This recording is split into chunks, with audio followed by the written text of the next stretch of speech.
Hello, this is your host, Todd Lewis of the Praise of Flight podcast. Don't forget to like, share, and subscribe, and hit the notification bell. Don't forget to follow me on Twitter, Facebook, and Telegram. You can support me on Subscribestar, buy me a coffee and locals, and also don't forget to check out my Substack. So now we are beginning the appendix of Wall Street and the Bolshevik Revolution. Technically, we're finished with this, but Sutton has made multiple references to the appendix as supporting arguments to his case. So I think it's only best that we go through his appendix and see what he has to say. So appendix 1 is going to be a bunch of lists of names and places. Directors of major banks, firms, and institutions mentioned in this book as in 1917-18. American International Corporation, J. Ogden Armour, G. J. Baldwin, C. A. Coffin, W. E. Corey, Robert Dollar, Pierre S. DuPont, Philip A. S. Franklin, J. P. Grace, R. F. Herrick, Otto H. Kahn, H. W. Pritchett, Percy A. Rockefeller, John D. Ryan, W. L. Saunders, J. A. Stillman, C. A. Stone, T. N. Vail, F. A. Vanderlip, E. S. Webster, A. H. Wiggin, Beckham Winthrop, William Woodward. Chase National Bank, J. N. Hill, A. B. Hepburn, J. H. Miller, C. M. Schwab, H. Bendicott. Newcomb Carlton, D. C. Jackling, E. R. Tinker, A. H. Wiggin, John J. Mitchell, Guy E. Tripp. Equitable Trust Company, 4347 Wall Street. Charles B. Alexander, Albert B. Boardman, Robert C. Clowry, Howard E. Cole, Henry E. Huntington, Edward T. Jeffrey, Otto H. Kahn, Alvin W. Crutch, Henry E. Cooper, Paul D. Caravath, Franklin W. Cuccion, Bertram Cutler, Thomas DeWitt Coiler, Frederick W. Fuller, Robert Golet, C. R. Gray, Charles Hayden, James W. Lane, Hunter S. Marston, Charles G. Meyer, George Wellwood Murray, Henry H. Pierce, Winslow S. Pierce, Layman Rhodes, Walter C. Teagle, Henry Rogers Winthrop, Bertram G. Work. Federal Advisory Council, 1916. Daniel G. Wing, Boston District No. 1, J.P. Morgan, New York, District No. 2, Levy L. Rue, Philadelphia District No. 3, W.S. Rowe, Cincinnati District No. 4, J.W. Norwood, Greenville, South Carolina, District No. 5, C.A. Lyerly, Chattanooga, District No. 6, J.B. Forgan, Chicago Press, District No. 7, Frank O. Watts, St. Louis, District No. 8, C.T. Jafare, Minneapolis, District No. 9, E.F. Swinney, Kansas City, District No. 10, T.J. Record, Paris, District No. 11, Herbert Fleischhacker, San Francisco, District No. 12. Federal Reserve Bank of New York, 120 Broadway. William Woodward, 1917. Robert H. Treman, 1918. Franklin D. Locke, 1919, Class A. Charles A. Stone, 1920. W. B. Thompson, 1918. L. R. Palmer, 1919, Class B. Pierre J., 1917. George F. Peabody, 1919. William Lawrence Saunders, 1920, Class C. Federal Reserve Board, William G. Madu, Charles S. Hamlin, 1916. Paul M. Warburg, 1918. Adolph C. Miller, 1924. Frederick A. Delano, 1920. W. P. G. Harding, 1922. John Skelton Williams. Guaranty Trust Company, 140 Broadway. Alexander J. Hemphill, Chairman. Charles H. Allen, A. C. Bedford. Edward J. Berwind, W. Murray Crane, T. DeWitt Coiler, James B. Drake, Caleb C. Dula, Robert W. Golet, Daniel Guggenheim, W. Avril Harriman, Albert H. Harris, Walter D. Hines, Augustus D. Juilliard, Thomas W. Lamont, William C. Lane, Edgar L. Marston, Grayson M. P. Murphy, Charles A. Peabody, William C. Potter, John S. Runnels, Thomas F. Ryan, Charles H. Sabin, John W. Spoor, Albert Strauss, Harry P. Whitney, Thomas E. Wilson, London Committee, Arthur J. Fraser, Chairman, Cecil F. Parr, Robert Collender. National City Bank, PAS Franklin, JP Grace, PA Rockefeller, James Stillman. GH Dodge, HAC Taylor, RS Lovett, FA Vanderlip, GH Minikin, EP Swenson, Frank Trumbull, Edgar Palmer, W. Rockefeller, J.O.R. Moore, J.W. Sterling, J.A. Stillman, M.T. Payne, E.D. Pabst, probably a typo, J.H. Post, W.C. Proctor. All right. National Bank for Deutschland as a 1914 Hallmark Schacht joined board in 1918. Emil Wittenberg, Hallmar Schacht, Martin Schiff, Hans Winterfeld, T.H. Marba, Paul Koch, Franz Ritterlin. Sinclair Consolidated Oil Corporation, 120 Broadway. Harry F. Sinclair, H.P. Whitney, W.E. Corey, W.B. Thompson, James N. Wallace, Edward H. Clark, Daniel C. Jackling, Albert H. Wiggin. J.G. White Engineering Corporation, James Brown, Douglas Campbell, G.C. Clark Jr., Bayard Dominic Jr., A.G. Hodenpyle, T.W. Lamont, Marion McMillan, J.H. Pardee, G.H. Walbridge. C.E. Bailey, J.G. White, Gano Don, E.G. Williams, A.S. Crane, H.A. Lardner, G.H. Kinayat, A.F. Kuntz, R.B. Marchant, Ian Chilson, Henry Parsons, A.N. Connett. Now this is the spicy part. If this book wasn't spicy enough, this is the spicy part of his book, Appendix 2, The Jewish Conspiracy Theory of the Bolshevik Revolution. There is extensive literature in English, French, and German reflecting the argument that the Bolshevik Revolution was the result of a Jewish conspiracy, more specifically a conspiracy by Jewish world bankers. Generally, world control is seen as the ultimate objective. The Bolshevik Revolution was but one phase of a wider program that supposedly reflect an age-old religious struggle between Christianity and the forces of darkness. The argument and its variants can be found in the most surprising places from quite surprising persons. In February 1920, Winston Churchill wrote an article rarely cited today for the London Illustrated Sunday Herald entitled Zionism versus Bolshevism.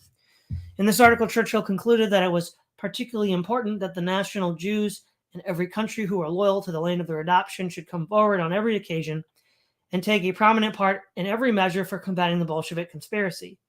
Churchill draws a line between national Jews and what he calls international Jews. He argues that the international for the most atheistic Jews certainly had a very great role in the creation of the Bolshevism and bringing about the Russian Revolution.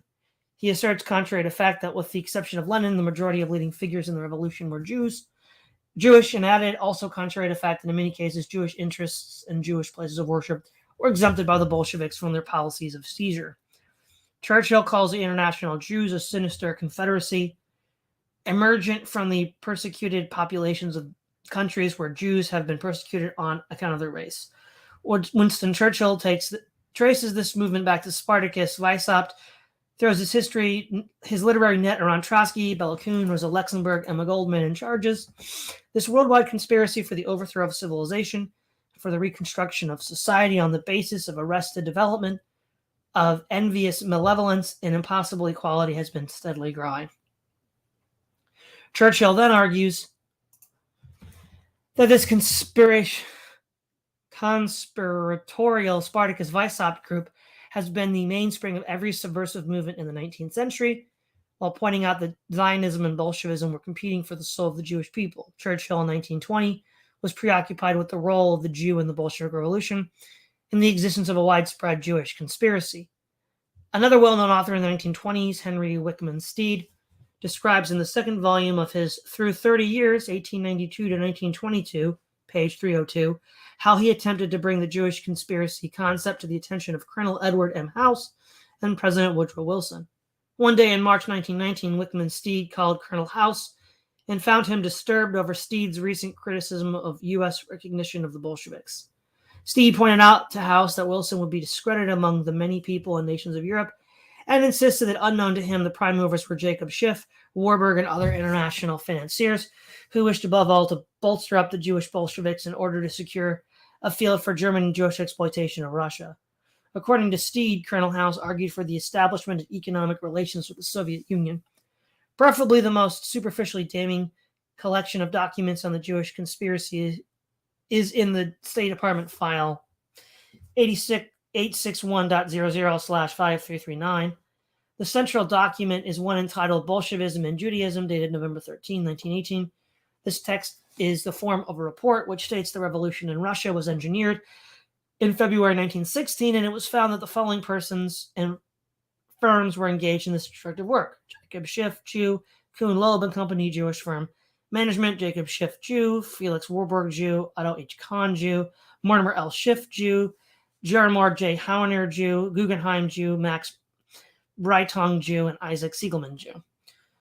The report goes on to assert that there can be no doubt that the Russian Revolution was started and engineered by this group, and that in April 1917, Jacob Schiff in fact made a public announcement, and it was due to his financial influence that the Russian Revolution was successfully accomplished, and in the spring 1917, Jacob Schiff started to finance Trotsky, a Jew, for the purpose of accomplishing a social revolution in Russia.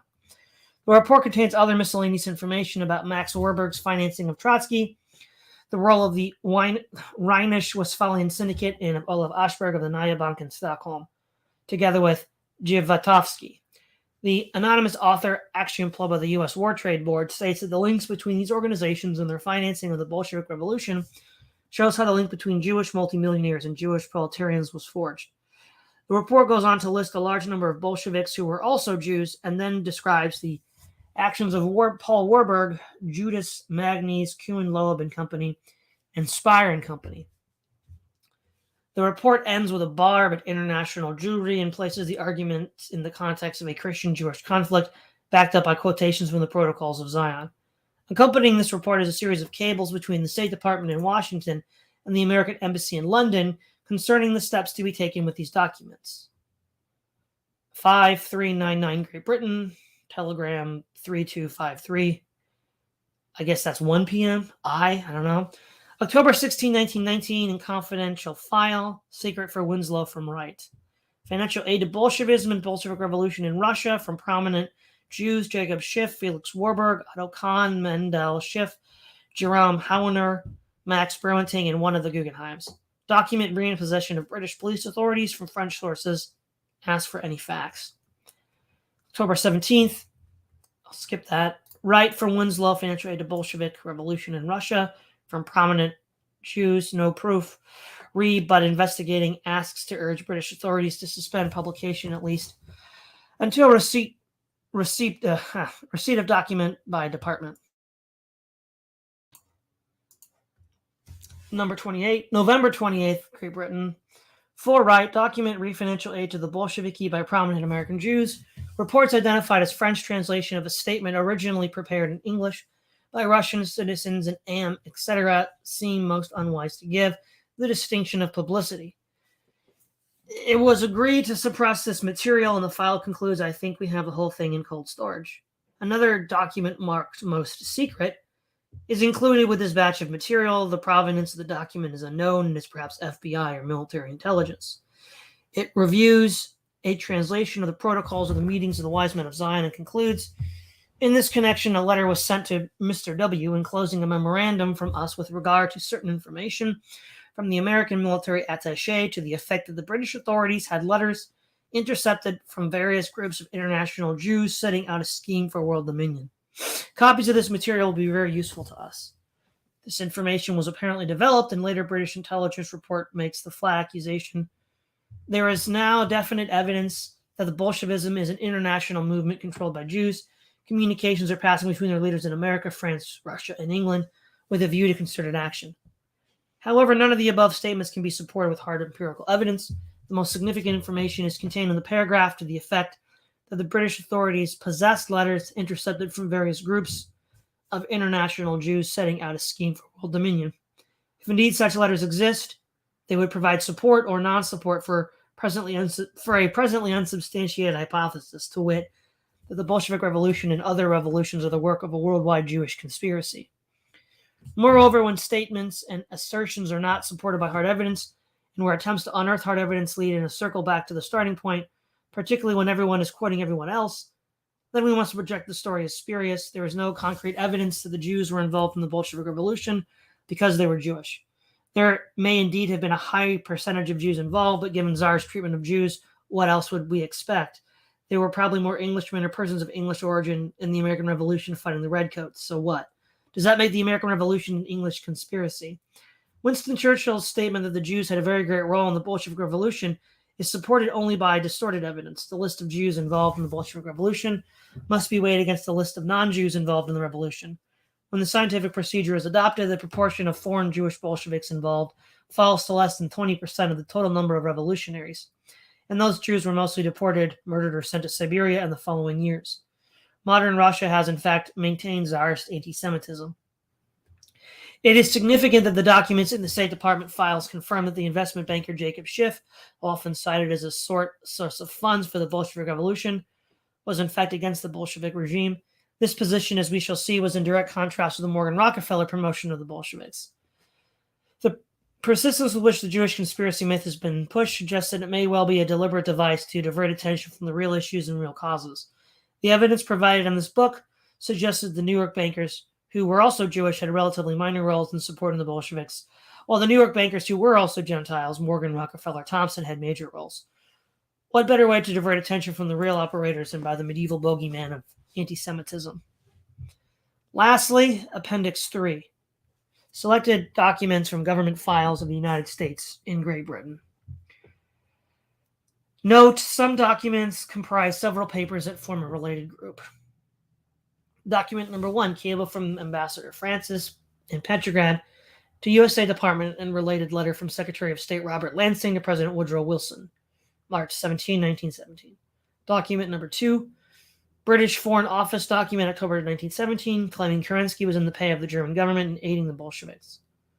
Document number 3, Jacob Schiff of Kuhn Loeb and Company in his position of the Kerensky and Bolshevik regimes, November 1918. Document number 4, memorandum from William Boyce Thompson, Director of the Federal Reserve Bank of New York, to the British Prime Minister David Lloyd George, December 1917. Document number 5, letter from Felix Frankfurter to Soviet agent Santeri Norteva, May 9, 1918.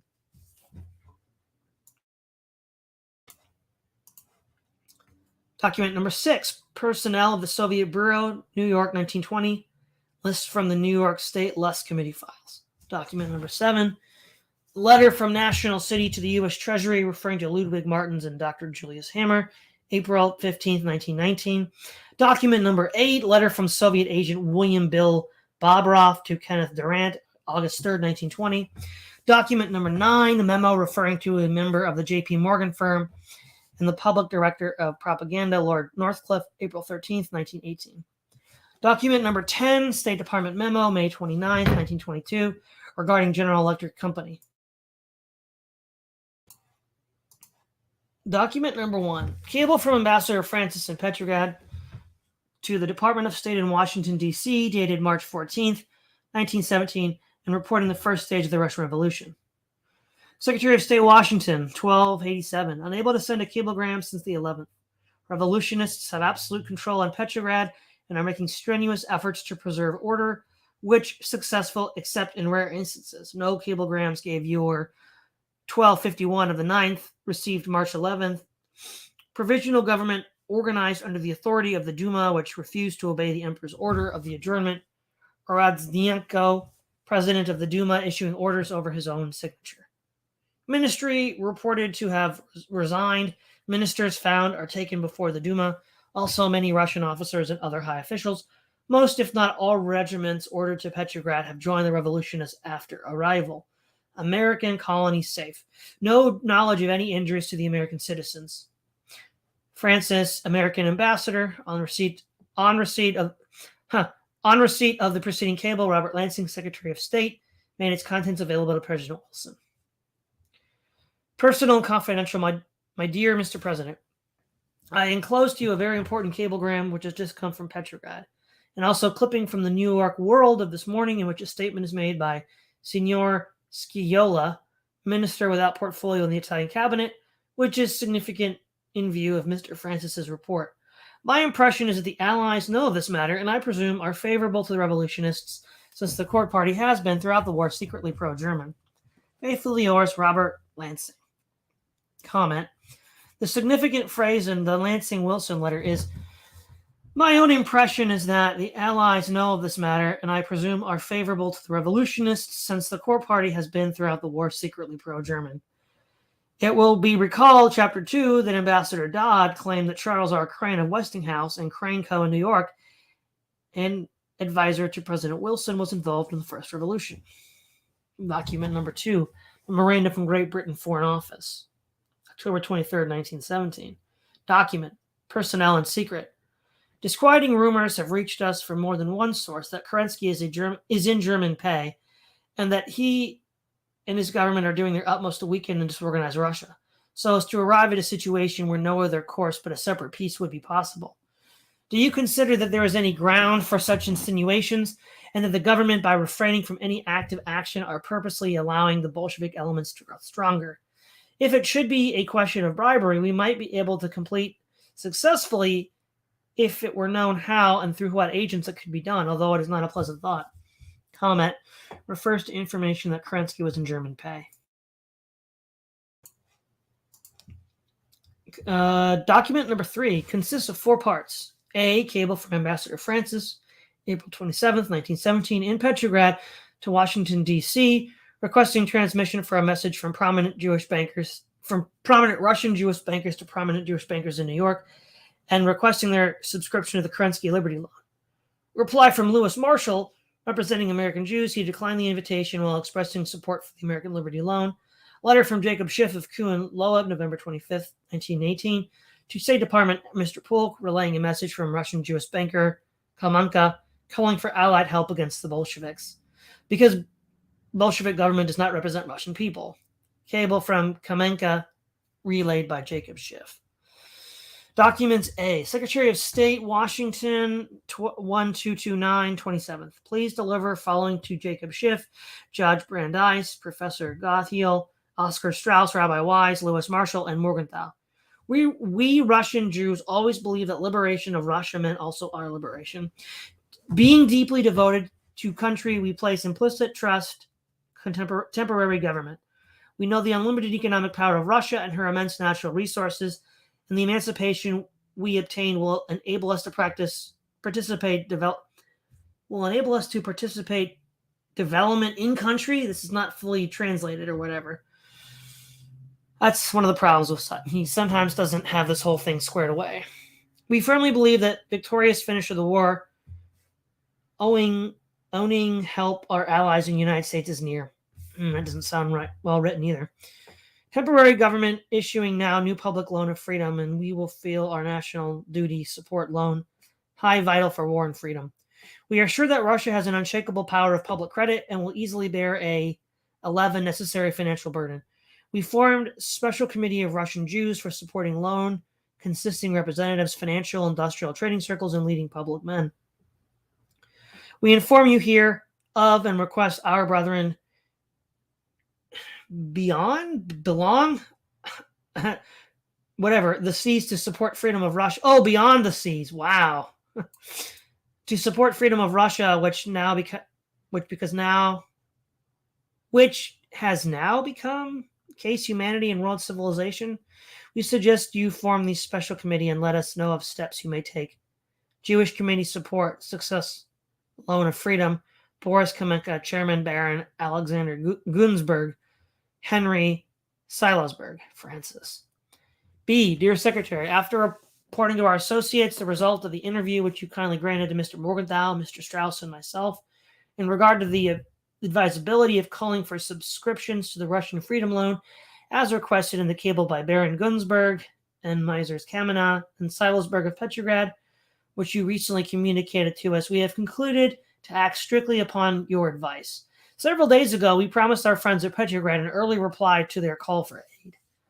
We would therefore greatly appreciate the forwarding of the following cablegram, provided its terms have your approval. Boris Kamenka, Don Azov Bank, Petrograd.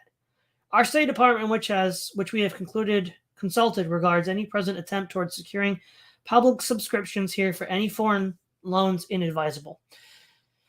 The concentration of all efforts for the success of American war loans being essential, thereby enabling our government to supply funds to its allies. at lower interest rates than otherwise possible. Our energies to help the Russian cause most effectively must therefore necessarily be directed to encouraging subscriptions to American Liberty Loan. Schiff, Marshall, Strauss, Morgenthau, Weiss, Gonha. You are, of course, at liberty to make any changes in the phraseology of this suggested cablegram, which you may deem desirable, and which will indicate that our failure to respond directly to the request that has come to us is due to our anxiety to make our activities most efficient. May I ask you to send me a copy of the cablegram as forwarded with a memorandum of the costs so that the department may be properly reimbursed? I am with great respect, faithfully yours, Lewis Marshall, Secretary of State, Washington, D.C. C. Dear Mr. Polk, will you permit me to send you a copy of a cablegram received this morning, which I think, for regularity's sake, should be brought to the notice of the Secretary of State or your good self, for such consideration as might be thought well to give this. Mr. Kamenka, the sender of this cablegram, is one of the leading men in Russia, and has, I am informed, been financial advisor both of Prince Lvov government and of the Kerensky government. He is president of the Banquet de Commerce de Azov Don Petrograd, one of the most important financial institutions of Russia, but had likely to leave Russia with the advent of Lenin and his comrades.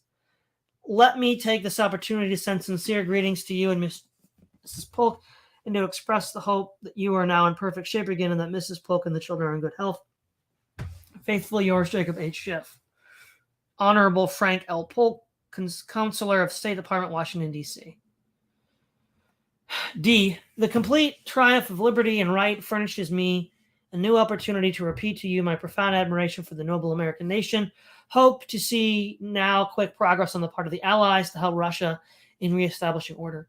Call your attention also to pressing necessity of replacing in Ukraine enemy troops at the very moment of their retirement in order to avoid Bolshevik devastation. Friendly intervention of allies would be greeted everywhere with enthusiasm and looked upon as a democratic action, because Bolshevik government does not represent Russian people. Wrote you September 19th. Cordial greetings, Kamenka. Comment. This is important. This is an important series because it refutes the story of a Jewish bank conspiracy behind the Bolshevik Revolution. Clearly, Jacob Schiff of Kuhn and Loeb was not interested in supporting the Kerensky Liberty Loan, and Schiff went to the trouble of drawing the State Department attention to Kamenka's pleas for Allied intervention against the Bolsheviks. Obviously, Schiff and fellow banker Kamenka, unlike J.P. Morgan and John D. Rockefeller, wasn't happy about the Bolsheviks as they had been about the Tsars. Document number 4. Memorandum from William Boyce Thompson, Director of the Federal Reserve Bank of New York, to Lloyd George, Prime Minister, December 17. Document first. The Russian situation is lost, and Russia lies entirely open to unopposed German exploitation unless a radical reversal of policy is at once undertaken by the Allies. Second, because of their short-sighted diplomacy, the Allies since the revolution have accomplished nothing beneficial and have done considerable harm to their own interests. Third, the Allied representative in Petrograd has been lacking in sympathetic understanding of the desire of the Russian people to attain democracy. Our representatives were first connected officially with the Tsar's regime. Naturally, they had been influenced by that environment. Fourth, meanwhile, on the other hand, the Germans have conducted propaganda that has undoubtedly aided them materially in destroying the government, in wrecking the army, and destroying trade and industry. If this continues unopposed, it may result in the complete exploitation of this great country by Germany against the Allies. I base my opinion upon a careful and intimate study of the situation, both outside and inside official circles, during my stay in Petrograd between August the 7th and November the 29th, 1917. Sixth, what can be done to improve the situation of the Allies in Russia? The diplomatic personnel, both British and American, should be changed to one democratic in spirit and capable of sustaining democratic sympathy. There should be erected a powerful unofficial committee with headquarters in Petrograd to operate in the background, so to speak, the influence of which in matters of policy should be recognized and accepted by diplomatic, consular, and military officials of the Allies. Such committee should be so composed in personnel as to make it possible to entrust to it wide discretionary powers. It would presumably undertake work in various channels, the nature of which will be obvious as the task progresses. It would aim to meet all new conditions as they might arise. Seventh, it is impossible now to define at all completely the scope of this new Allied committee. I can perhaps assist to a better understanding of its possible usefulness and service by making a brief reference to the work which I started, and which is now in the hands of Raymond Robbins, who is well and favorably known to Colonel Buchan, a work which in the future will undoubtedly have to be somewhat altered and added to in order to meet new conditions. My work has been performed chiefly through a Russian Committee on Civic Education, aided by Madame Brushkovsky, the grandmother of the Revolution. She was assisted by Dr. David Sosky, the private secretary of then Prime Minister Kerensky, now of London, Nicholas Basil Tchaikovsky, at one time chairman of the Peasants' Cooperative Society, and by other substantial social revolutionaries constituting the saving element of democracy as between the extreme right of the official and property-owning classes and the extreme left embodying the most radical elements of the socialistic parties. The aim of this committee is stating cable message from Madame Brushkovsky to President Wilson can be gathered from this quotation. A widespread education is necessary to make Russia an orderly democracy. We plan to bring this education to the soldier in the camp, to the workman in the factory, to the peasant in the village. Those aiding in this work realize that for centuries, the masses had been under the heel of autocracy, which had given them not protection but oppression, and that a democratic form of government in Russia could be maintained only by the defeat of the German army, by the overthrow of the German autocracy. Could free Russia, unprepared for great governmental responsibilities, uneducated, untrained, be expected long to survive with Imperial Germany, her next-door neighbor? Certainly not. Democratic Russia would become speedily the greatest war prize the world has ever known. The committee designed to have an educational center in each regiment of the Russian army in the form of soldiers' clubs. These clubs were organized as rapidly as possible, and lecturers were employed to address the soldiers. The lecturers were in reality teachers, and it should be remembered there is a percentage of 90 among the soldiers of Russia who can neither read nor write. At the time of the Bolshevik outbreak, many of these speakers were in the field, making a fine impression and obtaining excellent results. There were 250 in the city of Moscow alone. It was contemplated by the committee to have at least 5,000 of these lecturers. We had under publication many newspapers of the ABC class, printing matter in the simplest style, and were assisting by about 100 more. These papers carried the appeal for patriotism, unity, and coordination into the homes of workmen and the peasants. After the overthrow of the last Kerensky government, we materially aided the dissemination of the Bolshevik literature, distributing it through agents and airplanes to the German army. If the suggestion is permissible, it might be well to consider whether it would not be desirable to have the same Bolshevik literature sent into Germany and Austria across the West and Italian fronts. Eighth, the presence of a small number of Allied troops in Petrograd would certainly have done much to prevent the overthrow of the Kerensky government in November. I should like to suggest for your consideration, if present conditions continue, the concentration of all the British and French government employees in Petrograd, and if necessity should arise, it might be formed into a fairly effective force. It might be advisable even to pay a small sum to a Russian force. There was also a large body of volunteers recruited in Russia, many of them included in the intelligentsia of senator class, and these have done splendid work in the trenches. They might properly be aided. Ninth, if you ask for further program, I should say that it is impossible to give it now. I believe that the intelligent and courageous work will still prevent Germany from occupying the field to itself and thus exploiting Russia at the expense of the Allies. There will be many ways in which this service can be rendered, which will become obvious as the work progresses. Comment. Following the memorandum, the British War Cabinet changed its policy to one of tepid pro-Bolshevism. Note that Thompson admits to distribution of Bolshevik literature by his agents. The confusion over the date on which Thompson left Russia, he states November 29th in this document, is cleared up by the Pyrenees papers at the Hoover Institution. There were several changes of travel plans, and Thompson was still in Russia in early December. The memorandum was probably written in Petrograd in late November. Document number 5. Letter dated May 9th, 1918, from Felix Frankfurter, then Special Assistant to Secretary of War, to Santarai Novatura, alias for Alexander Nyberg, a Bolshevik agent in the United States. Listed as document number 1544 in the Lust Committee Files, New York. War Department, Washington, May 9th, 1918. My dear Mr. Noroteva, thank you very much for your letter of the 4th. I knew you would understand the purely friendly and wholly unofficial character of our talk. And I appreciate the prompt steps you have taken to correct your Sorolla letter. Be wholly assured that nothing has transpired which diminishes my interest in the questions which you have present. Quite the contrary. I am much interested in the considerations you are advancing and for the point of view you are urging. The issues at stake are the interests that mean much for the whole world. To meet them adequately, we need all the knowledge and wisdom we can possibly get. Comment. This letter by Frankfurter was written to Noroteva Nyberg, a Bolshevik agent in the United States, at a time when Frankfurter held an official position as a special assistant to Secretary of War Baker in the War Department. Apparently, Nyberg was willing to change a letter to Commissar Sorolla. According to Frankfurter's instructions, the Lusk Committee acquired the original Frankfurter draft, including Frankfurter's changes and not the letter received by Nyberg. Soviet Bureau in 1920. Position: representative of USSR, Ludwig C.A.K. Martin, citizenship German, born Russia. Let's see here. Okay, let's see. Former employer, VFP of Weinberg and Posner Engineering, 120 Broadway. Official manager, Gregory Weinstein, Russian, citizenship Russian, born Russia, journalist. Secretary, Santuri Novotera, Finnish Russian journalist. Assistant Secretary, Kenneth Durant, U.S. Committee on Public Information. Private Secretary to Norteva, Dorothy Keene, U.S. High School. Translator, Mary Model, Russian, school in Russia. File clerk, Alexander Coleman, U.S. High School.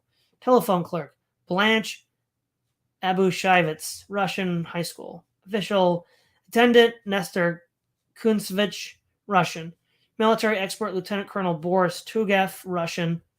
Military critic on Daily Express. Commercial Department, Director A. Heller, Russian, U.S. International Oxygen Company. Secretary Ella Tuch, U.S. Firms. Clerk Rose Holland, Gary School League. Clerk Henrietta Mirowich, Russian social worker. Clerk Rose Byers, school. Statistician Vladimir Olachovsky, Russian Army. Information Department, Director Evans Clark, Princeton University. Clerk Nora G. Smithman, Forward Peace Expedition. Steno at Fox War Trade Board. Wilford Humphreys, American Red. Okay, Technical Department, Director Arthur Adams, Russian. Education Department, William Malasoff, Columbia University. Medical Department, Leo Hoybosch, Medical Doctor. Dr. H. Dabrowski, Medical Doctor. Legal Department, Morris Hillquit, Counsel Retained, Charles Recht, Dudley Field Malone, George Cordon Battle. Department of Economics and Statistics, Director Isaac A. Horowitz, U.S. Bureau of Census. Ava Jaffa, National Child Labor Commission. Steno Elizabeth Goldstein, student. Editorial staff of Russian managing editor. Jacob Hartman, College City of New York. Steno Ray Trotsky, student. Translator Theodore Brenslauer. Clerk Vasily Ivanov. Clerk David Oldfield. Translator Jay Blankstein. Source: U.S. House Conditions in Russia, Committee on Foreign Affairs, 66th Congress, 3rd Session, Washington, D.C., 1921. See also British list in U.S. State Department file, which also has the name of Julius Hammer. Document number 7. Description: Letter from National City Bank of New York to the U.S. Treasury, April 15, 1919, with Robert Ludwig Martins and his associate, Dr. Julius Hammer. Document: The National City Bank of New York, New York, April 15, 1916. Honorable Joe Rathbone, Assistant Secretary of the Treasury, Washington, D.C. Dear Mr. Rathbone, I beg to hand you herewith photographs of 2 documents which we have received this morning by registered mail from a Mr. L. Martins, who claims to be the representative in the United States of the Russian Socialist Federal Soviet Republic and witnessed by a Dr. Julius Hammer for the acting director of the Financial Department. You will see from these documents that there is a demand being made upon us for any and all funds on deposit with us in the name of Mr. Boris Bakhtanev, alleged Russian ambassador in the United States, or in the name of any individual, committee, or mission purporting to act on behalf of the Russian government in subordination to Mr. Bakhmatov or directly. We should be very glad to receive from you whatever advice or instructions you may care to give us in this matter. Yours respectfully, J.H. Carter, Vice President. Comments. The significance of this letter is related in the long-time association, 1917-74, of the Hammer family with the Soviets. Let's see, document number 8. All right. Description. Letter dated August the 3rd, 1920, from Soviet courier Bill Bobrov to Kenneth Durant, former aide to Colonel House. Taken from Bobrov by U.S. Department of Justice. Department of Justice, Bureau of Investigation, 15 Park Row, New York City, New York, August the 10th, 1920. Director, Bureau of Investigation, United States Department of Justice, Washington, D.C. Dear Sir, confirming telephone conversation with Mr. Roosh today. I'm transmitting herewith original documents taken from the effects of B.L. Bobrov, steamship Frederick VIII. The letter addressed Mr. Kenneth Durant, signed by Bill, dated August the 3rd, 1920, together with the translation from Pravda, July 1st, 1920, signed by Trotsky, and copies of cablegrams were found inside the blue envelope addressed Mr. Kenneth Durant, 228 South 19th Street, Philadelphia, PA. This blue envelope was in turn sealed inside the white envelope attached. Most of the effects of Mr. Bobrov consisted of machinery catalogs, specifications, correspondence regarding the shipment of various equipment, etc. to Russian ports. Mr. Bobrov was closely questioned by Agent Davis and the customs authorities, and a detailed report of the same will be sent to Washington. Very truly yours, G.F. Lamb, Division Superintendent. Letter to Kenneth Durant. Dear Kenneth, thanks for your most welcome letter. I have felt very much cut off and hemmed in, a feeling which has been sharply emphasized by recent experiences. I have felt distressed at inability to force a different attitude towards the Bureau and to somehow get funds to you.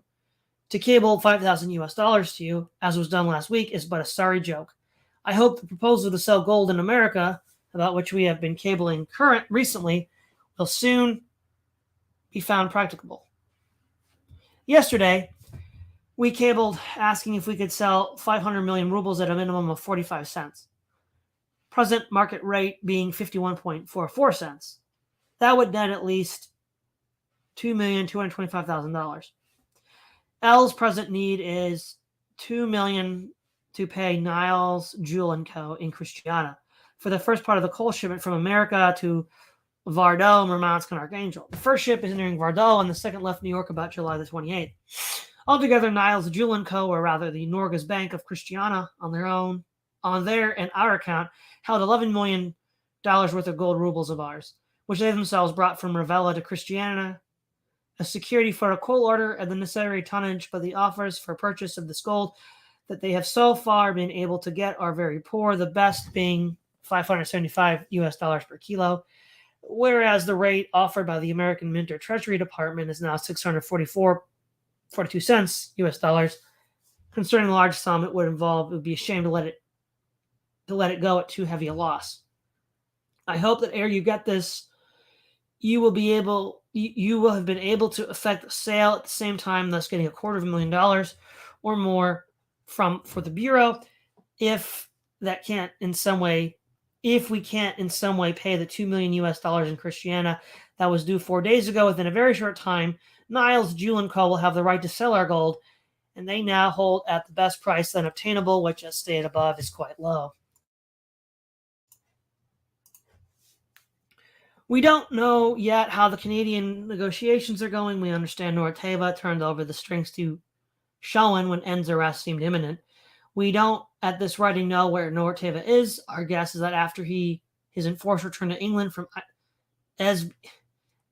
Esbjerg, Denmark, Sir Basil Thompson had him shipped aboard a steamer for Reval. But we have not yet heard from Reval that he has arrived there, and we certainly would hear from Gukovsky or from N himself. Humphreys saw Norteva at Esbjerg and is himself in difficulties with the Danish police because of it. All his connections are being probed for. His passport has been taken away. He has been up twice for examination, and it looks as if he will be lucky if he escapes deportation. It was 2 weeks ago that Norteva arrived at Esbjerg, 300 miles from here. but we have no Danish visa. The Danish authorities refused to permit him to land, and he was transferred to a steamer due to sail at 8 o'clock the following morning. By depositing 200 kroner, he was allowed shore leave for a couple of hours. Wanting to get Copenhagen on a long-distance wire and having particularly no more money, he once more pawned his gold watch of his for 25 kroner, therewith getting in touch with Humphreys, who within half an hour aboard the night train slept on the floor and arrived at Esbjerg at 7:30. Humphreys found the Orteva, got permission from the captain to go aboard, had 20 minutes with M, then he had to go ashore, and the boat sailed.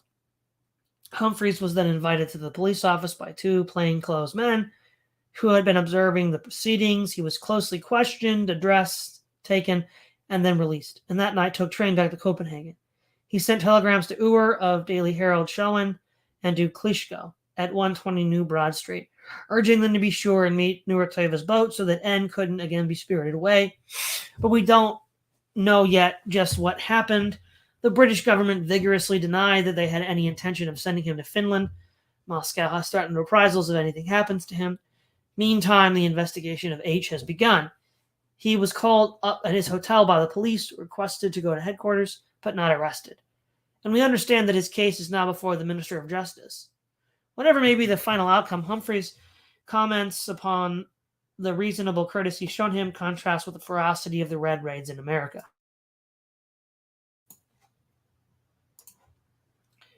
He found that at a detective headquarters they knew of some of the outgoing letters and telegrams.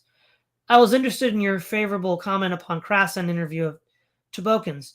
You did not mention the Litvinov one, because I had to fight like a demon with L to get the opportunities for Tabonikin.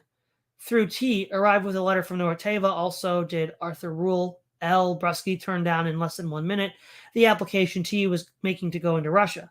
Would hardly take time to hear him saying it was impossible to allow two correspondents from the same paper to enter Russia. He gave a visa to Rule, largely because of the promise made last summer to Rule by L. Rule, then went off to Revel, there to await the permission that L. had cabled asking Moscow to give. Tobenkin, a nervous, almost broken man because of his turn down, stayed here.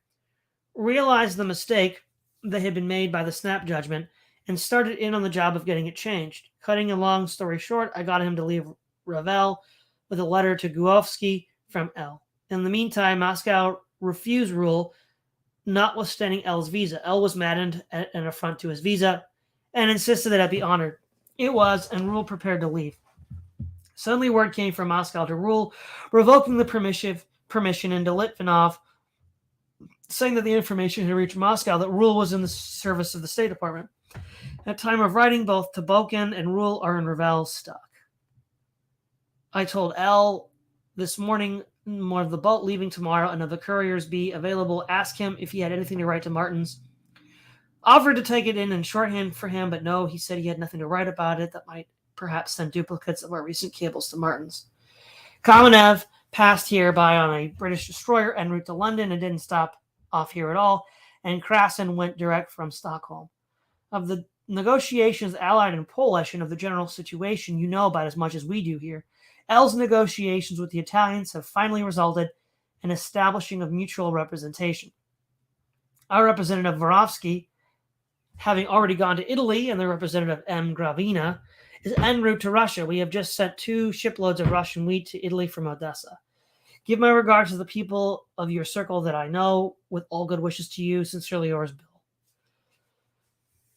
The batch of letters you sent, 5 Craneborn Road, Charlton, Hardy, Manchester, has not yet arrived.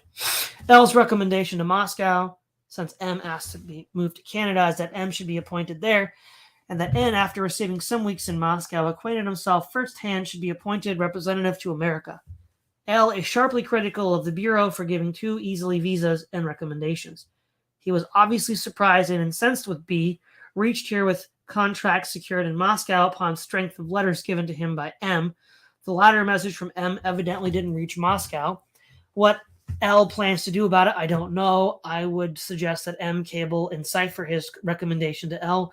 In this matter, L would have nothing to do with B here. Awkward situation may be created. L instanced also the Rabinoff recommendation. 2 envelopes, Mr. Kenneth Durant, 228 South 19th Street, Philadelphia, PA, USA. Note, identification of individuals. William Bill L. Bobrov, Soviet courier and agent, operated Bobrov Foreign Trading and Engineering Company of Milwaukee. Invented the voting system used in the Wisconsin legislature.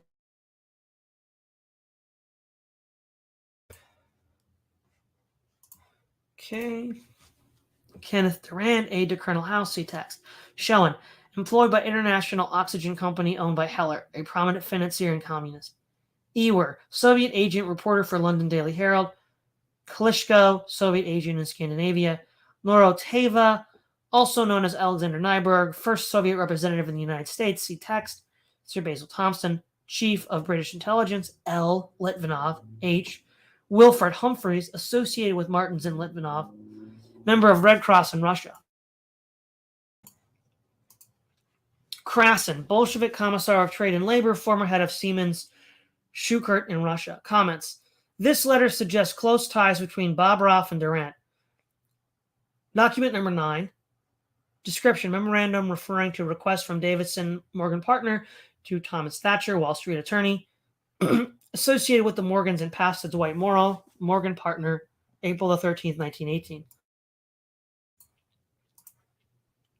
The Berkeley Hotel, London, April 13th, 1918.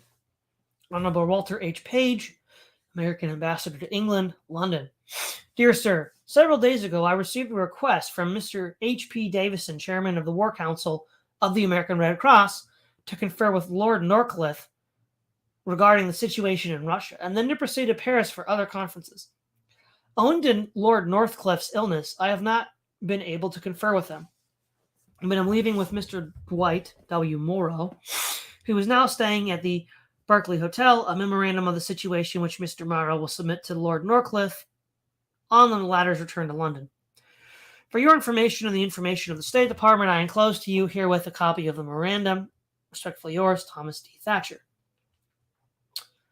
Comment. Lord Northcliffe had just been appointed Director of Propaganda. This is interesting in light of William B. Thompson's subsidizing of Bolshevik propaganda and his connection with the Morgan Rockefeller interests. Document number 10. Description. The document is a memorandum from D.C. Poole Division of Russian Affairs in the Department of State to the Secretary of State concerning a conversation with Mr. M. Odin of General Electric. Document, May 29, 1922. Mr. Secretary, Mr. Odin of the General Electric Company informed me this morning that his company feels that the time is possibly approaching to begin conversations with Krasin relative to resumption of business in Russia. I told him that it is the view of the department that the course to be pursued in this matter by American firms is a question of business judgment, and that the department would certainly interpose no obstacles to an American firm resuming operations in Russia on any basis which the firm considered practicable. He said that the negotiations are now in progress between the General Electric Company and the Allgemeine Elektrozatsgesellschaft for a representation of the working agreement which they had before the war. He expects that the agreement to be made will include a provision for cooperation of Russia. Respectfully, DCP, DC Poole. Comment. This is an important document as it relates to the forthcoming resumption of relations with Russia by an important American company. It illustrates that the initiative came from the company, not from the State Department, and that no consideration was given to the effect of the transfer of General Electric technology to a self-declared enemy. The GE agreement was the first step down a road of major technical transfers that led directly to the deaths of 100,000 Americans and countless allies. Well, here we go. We finally finished Wall Street and the Bolshevik Revolution, everybody. It was a long read. It was worth it. Lots of important material here. So, what I'll just say before we wrap up is his comments about General Electric and document number 10, and that it was, to support the Bolsheviks declared enemies of the United States. We also have, I think next is FDR, and then after him is Wall Street and Hitler. All of these bogeymen in Europe or in Russia or whatever that are funded by Wall Street radically changes how we need to look at the 20th century. And without giving too much information, I've been thinking about that a lot lately, and you can probably expect a video on Monday, and some Substack article not too long either. Not this coming Monday, but soon, where I'll discuss how Sutton and other works like Revolution from Above by Kerry Bolton radically change how we have to view the 20th century. And I'll just give an overview and a sketch of that. So keep that in mind as a future thing to pay attention to. Let's see here. We have some people in the chat. Hello, Minoan, and hello, Record Deepness. Record Deepness. The State Department really was different back in 1918. Yes, it was. Record Deepness. There were some pretty chilling documents at the end there. Yep. Minoan, I hate everyone now. Well, I mean, when it comes to high international policy, what we get in the textbooks and what we get in the news is the complete opposite of what actually happened. And, these financial interests that back different sides for mutual profit, of course, do compete with each other. Somehow I get the idea that they must be playing a game. And of course, the stakes are global history. It's like, oh, one side will back Kerensky, one side will back Lenin, and they'll say, oh, which one of you guys is going to win? That's kind of the feel that I get. Well, everyone, thank you for tuning in. Next week, we will begin Wall Street and FDR. It's Todd Lewis, the Praise of Fly podcast, signing off.